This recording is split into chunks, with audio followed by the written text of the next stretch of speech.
I never thought a house could be a living thing, but that night, my home felt alive. It was the night my house called 911 on its own. The phone rang, but it wasn't me dialing. I was sitting on the couch watching TV when I heard the voice of the operator crackle through the line. 911, what's your emergency? I froze. I hadn't called. I glanced at the clock. It was just past midnight.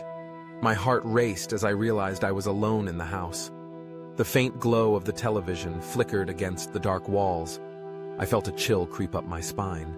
I quickly grabbed my phone, thinking maybe it was some kind of prank, but there was no message, no missed call. The operator's voice continued, asking if anyone was there. I wanted to scream, but no sound came out. I stood up slowly, my eyes darting around the room, searching for something, anything, that could explain this strange occurrence. The operator's voice was calm yet urgent. If you can hear me, please respond. I took a deep breath, my mind racing. Was it a ghost? Was it some kind of malfunction? My fingers trembled as I pressed the button to hang up. I thought maybe that would stop it. I didn't want to talk to a stranger in the middle of the night. But then the phone rang again. This time it was my own phone. I answered it, my heart pounding. Hello? Is everything okay at your residence? It was the same operator. We received a call from your address. I didn't know what to say. I didn't call you. My house called you. There was a pause on the line. Are you sure? We need to confirm that everything is all right. I glanced around the living room, half expecting to see someone lurking in the shadows. No, I swear I didn't call. I'm alone. Please stay on the line. We're sending someone out to check on you. I hung up, panic rising in my chest. I didn't want anyone to come here. I didn't want to explain that my house had dialed for help. I felt foolish, but I couldn't shake the feeling that something was wrong. I sat back down on the couch, my eyes glued to the door. My mind raced with thoughts of what could be happening. I thought about all the stories I had heard about haunted houses, about homes that had a life of their own, but I never believed them. Not until now. Minutes felt like hours as I waited in silence.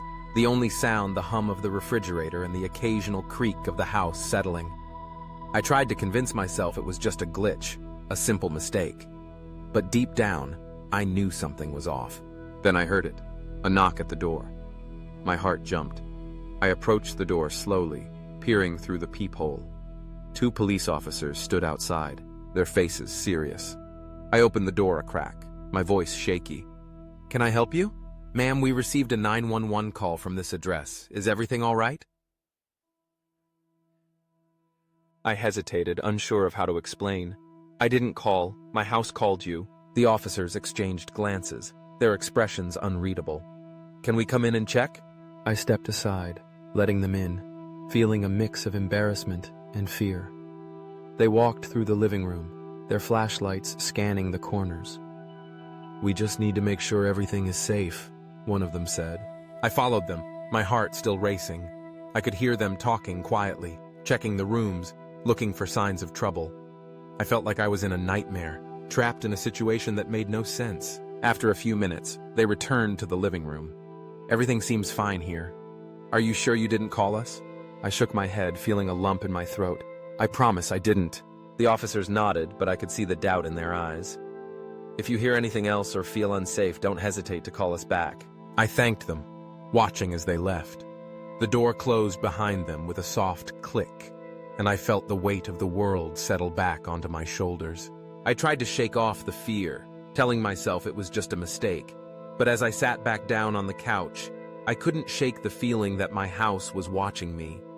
The walls felt too close, the shadows too deep. I picked up my phone again, scrolling through social media, trying to distract myself. But my mind kept drifting back to that call. I thought about how strange it was for a house to dial 911.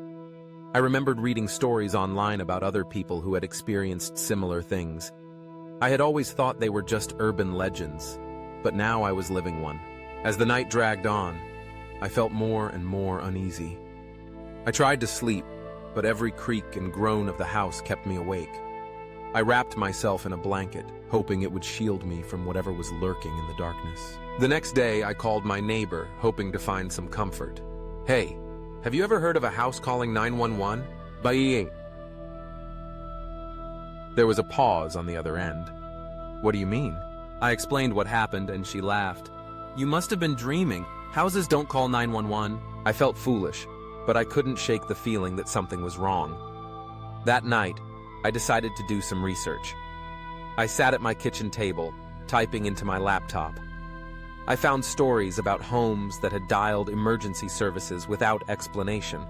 Some people claimed it was a glitch, while others believed it was something supernatural. The more I read, the more unsettled I became. There were accounts of homes that had a mind of their own, that would call for help when no one was in danger. I read about a family whose house called 911 multiple times, even when they were all asleep. They had no idea why it happened, and the police never found anything wrong. As I sat there, I couldn't shake the feeling that my house was trying to tell me something. I thought about the things that had happened recently. Strange noises, lights flickering, doors creaking open on their own. I had brushed them off as normal wear and tear, but now they felt like signs. That night, I decided to stay up, determined to confront whatever was going on. I set up my phone to record, hoping to capture any strange sounds. I sat in the living room, the glow of the screen illuminating the darkness. Hours passed, and nothing happened. I felt silly, sitting there alone in the quiet. Just when I was about to give up, I heard it, a soft whisper, barely audible. I strained to listen, my heart racing. Help me! I felt a chill run down my spine. I grabbed my phone, trying to capture the sound, but it was gone. I sat in silence, my breath shallow. Hello? I called out, my voice trembling. Nothing answered. I felt foolish, talking to the empty room, but I couldn't shake the feeling that someone or something was trying to reach me. The next few days passed in a blur. I didn't sleep well, haunted by the whisper.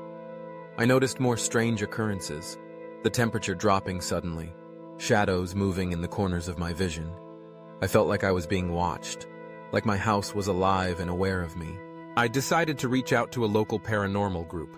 I wasn't sure what I believed, but I needed answers. They agreed to come over and investigate.